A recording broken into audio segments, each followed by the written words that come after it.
Okay so यार आज मेरे सामने एक ऐसी घटना हुई कि एट द सेम टाइम मुझे देख के ख़राब लगा और एट द सेम टाइम मैं थोड़ा-सा मजबूर था कि मैं अपने सामने गलत होते हुए देख कर भी कुछ नहीं कर पा रहा था। थोड़ा-सा मुझे अपने लिए बुरा लगा, थोड़ा-सा मुझे अपने देश के लिए भी बुरा लगा और हर चीज़ के लिए बुरा लगा कि यार मेरे सामने गलत हो रहा है और मैं कुछ कर नहीं पा रहा हूँ, सिर्फ़ देख पा रहा हूँ।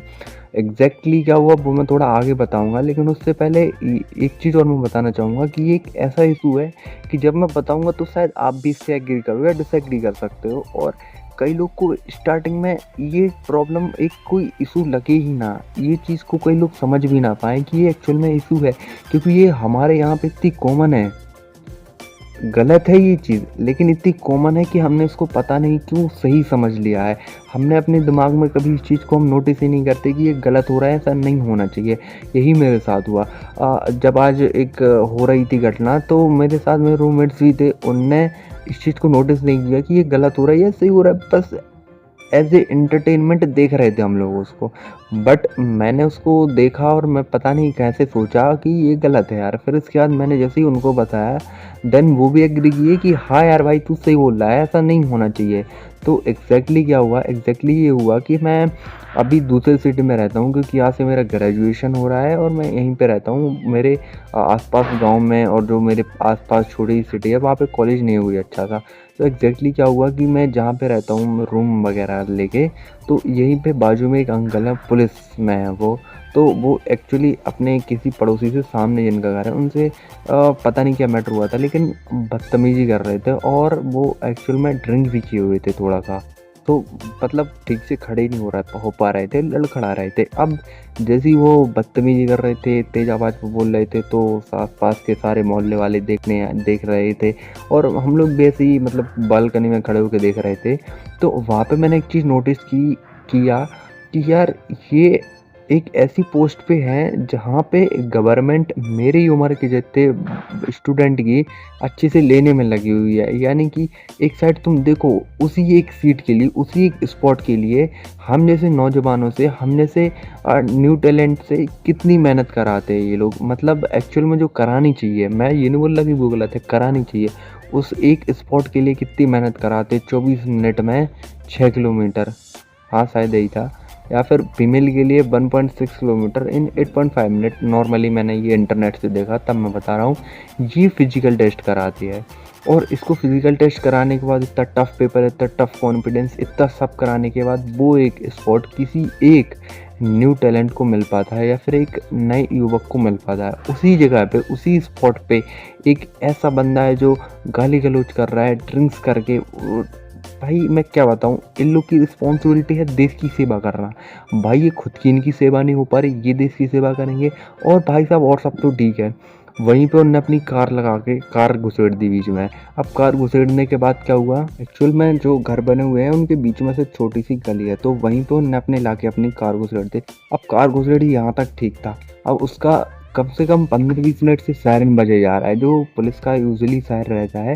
अब मैं अपने रूम में था और मैं अपने रूम में से सुनते-सुनते इतना इरिटेट हो गया कसम से कि मुझे गुस्सा आ रही।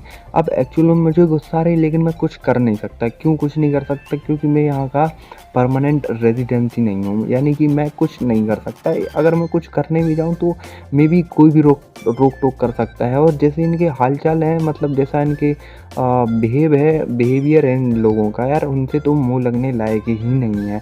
मैं क्यों अपना माथा ख़राब करूँ फालतू में? अगर हाँ, मैं यहाँ का परमानेंट निवासी होता, जो यहाँ पे परमानेंट रहता है, तो अलग बात थी, तो फिर बहुत कुछ हुआ जा सकता था। मन तो ऐसा कर रहा था मैं जाके एक थप्पड़ खींच दूँ, और अगर मैं यहाँ का परमानेंट रहने वाला होता तो पक्का से खींच देता। इतनी तेज़ गुस्सा आ रही थी, इतना तेज़ इरिटेशन हो रहा था। आई मीन मतलब क्या है भाई कि 2 लोग के बीच में अगर लड़ाई हो रही है, तो एक पुलिस वाले की रिस्पॉन्सिबिलिटी है उन दोनों की लड़ाई सॉल्व करना। अब भाई यहाँ पे उल्टी सिनेरियो हो रहा, पुलिस वाले की दूसरे से लड़ाई हो रही, और वो भी ऐसा नहीं कि फुली होश हवास में लड़ाई हो रही है। एक एकदम पियक्कड़ ड्रंकिंग वाली स्टेट में है कि खड़ा ही नहीं हो पा रहा ठीक से, दूसरे भाई समझा रहे कि क्यों कर रहा, क्यों कर रहा, क्यों कर रहा। अब इनके बीच की लड़ाई, यानी कि पुलिस की ही लड़ाई सॉल्व करने के लिए एक एक्स्ट्रा पुलिस वाला अगर चाहिए पड़ रहा है, तो भाई ये कहाँ का सिस्टम है, मुझे समझ में नहीं आ रहा है यार। एक उसी स्पॉट के लिए एक बच्चे की मारी जा रही है, एक उसी स्पॉट पर ऐसा जाहिल और ऐसे गवार इंसान है यार। आई मीन ये बहुत ही गलत चीज़ हो रही है यार हमारे देश में। ये लोग कभी अपनी रिस्पॉन्सिबिलिटी पता नहीं क्यों समझने के लिए तैयार नहीं है। ऐसे तो बड़े देशभक्त बन जाएंगे 26 जनवरी और 15 अगस्त को, लेकिन यार जब वही अपने कर्म करने की बात आती है, जब वही एक्चुअल में देश की सेवा करने की बात आती है, और जब वही एक्चुअल में तुम्हारा वो काम करने की बात आती है जिसके लिए तुम जिस पोस्ट पर हो, तब तुम क्यों पीछे हट जाते हो? तब तुम्हारे अंदर क्यों देशभक्ति नहीं आ पाती यार? कहाँ से देश आगे बढ़ेगा? हम लोग सरकार को बहुत गाली देते, सरकार ही सरकार वो। भाई हमें अपनी रिस्पॉन्सिबिलिटी पता है, हम जिस पोस्ट पर हैं हम अपना वो काम ठीक से कर रहे हैं या नहीं कर रहे यार। और जब ये नहीं कर रहे तो हम कैसे भाई दूसरे पे उंगली उठा सकते हैं? जब हम खुद अपना काम ठीक से नहीं कर पा रहे तो हम कैसे दूसरे पर उंगली उठा सकते? और ये इतनी कॉमन चीज़ है यार कि पुलिस वाला कहीं भी अपनी मनमर्जी चला रहा है, हर जगह पे होता है ड्रंक। कम से कम एटलीस्ट उसको तो ड्रंक नहीं करना चाहिए यार। जब वही मतलब अगर सिस्टम ही ऐसा ख़राब हो गया तो फिर कौन ही संभालेगा लोगों को? सो ऐसा बहुत बहुत जगह पे होता है, मन मर्जी चला रहा भाई, कुछ भी कर रहा। अब एक्चुअल में ये गलत है। एक बहुत ही रिस्पॉन्सिबल पोस्ट है यार, एक हर कोई ऐसा नहीं आना चाहिए इस पोस्ट पर। एक ऐसा डिजर्विंग कैंडिडेट आना चाहिए जो एक्चुअल में उस चीज़ को संभाल पाए, एक्चुअल में उस पोस्ट के लायक हो। बट यहाँ पे वही है कि सिस्टम में ऐसे लोग भर गए हैं, सो जिसके कारण बहुत ही भ्रष्टाचारी बढ़ी हुई है और जिसके कारण हम सब लोग को सफरिंग करनी पड़ रही है। अब यहीं पे एक चीज़ बताओ यार, अगर कोई और देश होता या फिर कोई और डेवलप्ड कंट्री होती तो वहाँ पे तो इतना सायरन मारना जहाँ पे लोग रहते हैं ये भी इलीगल है। वहाँ पे भाई रोक रहे अंकल को, रोक रहे कि भैया एक मतलब साइड से अंकल आए, वो ले कि यार सायरन बंद कर लो यार, बहुत देर से बजा। नहीं नहीं, सायरन बंद नहीं हुआ, सायरन तो आज पूरे दिन बजेगा। अभी ये किस टाइप की बकचोदी है मुझे एक्चुअल में समझ नहीं आ रहा यार, कि तुम पुलिस वाले हो तो कुछ भी करोगे। मैं यार कसम से अगर मैं यहाँ का रहने वाला होता ना तो मैं एक झापड़ खींच के मार देता, खेल खत्म। पर आगे जो होता तो देखता, या फिर कहीं मेरे यहाँ पे हो, मेरे सामने ऐसी हो जहाँ पे मैं रहता हूँ गांव या फिर सिटी में, तब मैं देखता कि कैसे इसको अपनी तरीके से हैंडल किया जा सकता है। एक्चुअल में ऐसी सिचुएशन में कभी ना कभी किसी न किसी को तो आगे आना ही होगा यार, क्योंकि ये गलत है जो कि नहीं होना चाहिए। अब इसका क्या सॉल्यूशन होगा, कैसे होगा, कब सॉल्यूशन आएगा, आई डोंट नो यार। ये तो बस एक रैंडम थॉट था मैंने जो नोटिस किया और जो मैंने बताया। अगर आप लोग भी ऐसा नोटिस करते हो तो आई मीन एटलीस्ट आवाज़ तो उठानी चाहिए थोड़ी सी यार, कि अगर हम इस देश की जो न्यू जनरेशन है, जिस एक कुछ टाइम बाद हमारे नाम से कलेक्टिवली हमारे नाम से देश जाना जाएगा, जैसा हम करेंगे वैसा हमारा देश को बोला जाएगा। अगर हम आवाज़ नहीं उठाएंगे तो कौन आवाज़ उठाएगा? ऑल्दो हमारी एक आवाज़ से कुछ नहीं होने वाला, लेकिन उसका ये मतलब नहीं कि हम आवाज़ उठाना ही छोड़ दें। हमें आवाज़ उठानी है, हमें उससे ऐसा नहीं सोचना कि हमें इससे क्या रिज़ल्ट मिल रहा क्या नहीं मिल रहा।